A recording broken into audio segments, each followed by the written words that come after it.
कर सकता है। गोपियां क्या करती थी? गोपियां स्नान करती थी, बच्चों को सुलाती थी, पिलाती थी, खिलाती थी, झूला झुलाती थी, हर चीज में भगवान का नाम। गृहे गृहे गोपवधू कदम्बा सर्वे मिलित्वा समवाय योगे पुण्यानि नामानि पठन्ति नित्यं गोविंद दामोदर माधव। घर घर में गोपियां गाती थी। सो एक सुंदर प्रक्रिया है। महाप्रभु ने कहा घर में रहो और कृष्णा गृह रही निरंतर कृष्णा लाई। हाँ, इतनी सी बात है कि मन में निरंतरता बनी रहे। एक मिनट नाम लिया छोड़ दिया, उसमें लाभ बहुत ज्यादा नहीं होगा। क्योंकि जिस माया से हम मुक्त होना चाहते हैं, 24 घंटे में से मात्र हमने 2 घंटा दिया और 22 घंटा माया में झोंका, तो सोचिएगा कि मुक्ति कैसे हो जाएगी। आप ही विचार करके देखो, आपने साबुन रगड़ा कपड़े में, लेकिन पीछे से अपने केरोसिन तेल मिट्टी डाल दिया, कपड़ा साफ होगा? नहीं होगा। जीवन भर साबुन रगड़ते रहो, क्या होगा?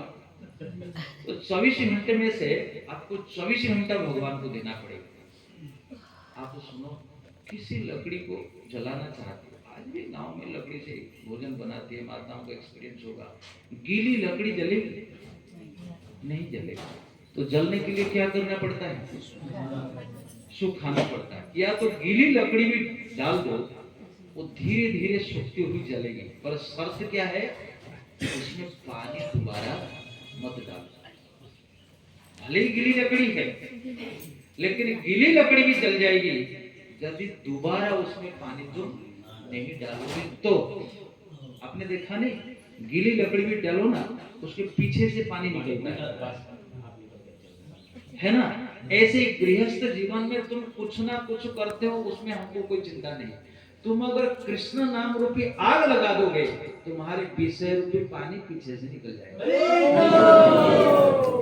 ये प्रैक्टिकल है। आपको छोड़ने की हम नहीं कह रहे हैं। कोई मांस मदिरा खा रहे तब भी कहते हैं नाम जप कर। आप एक बार आग लगा करके तो देखो, गीली लकड़ी हो तो क्या बात है कि नहीं? कृष्ण नाम की शक्ति है, इसीलिए महाप्रभु ने कहा गृहे रही कृष्ण नाम निरंतर लेवा। अच्छा, लेने से क्या होगा?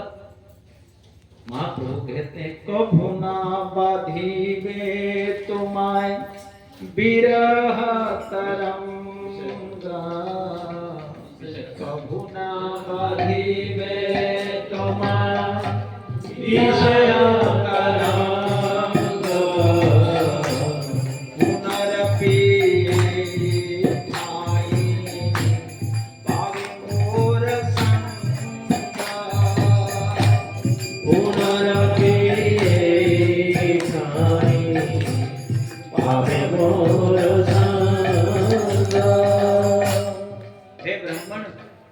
वचन देते हैं तुमको कहीं जाने की जरूरत नहीं।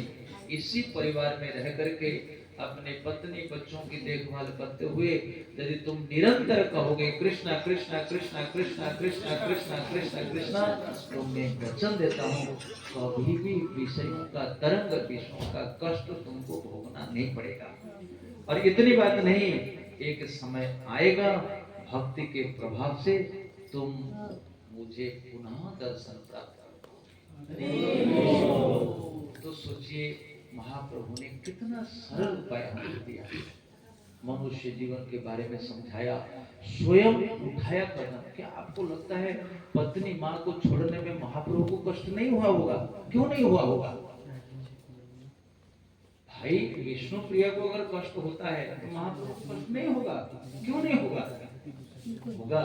लेकिन एक बड़ी कामयाब के लिए, बड़ी सफलता के लिए ये छोटी छोटी चीजों को छोड़ना पड़ता है।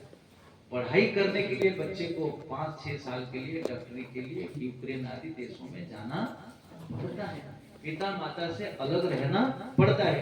यदि सामान्य पढ़ाई के लिए संसार से वैराग्य लेना पड़ता है तो भगवत प्राप्ति के लिए जरूरी नहीं है।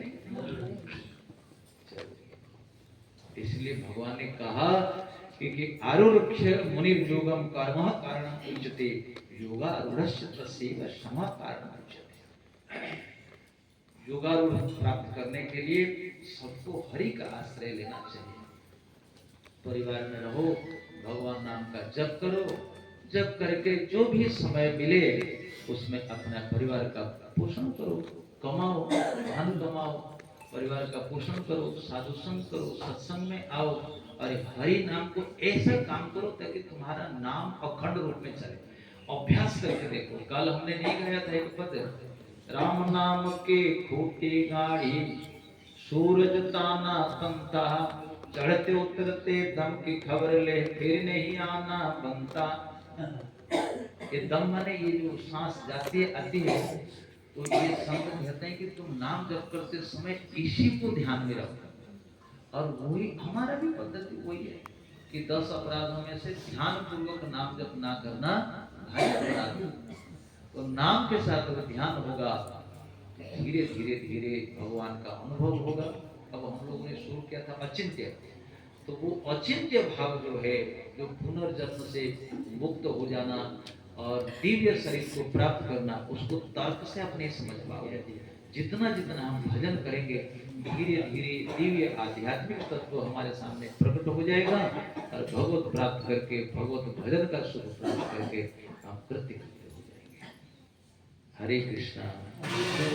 चैतन्य महाप्रभु की जय, अनंत कोटि वैष्णव की जय, और प्रेमानंदे हरि हरि बोल। कोई प्रश्न है? एक प्रश्न ले सकते हैं, ओनली वन क्वेश्चन।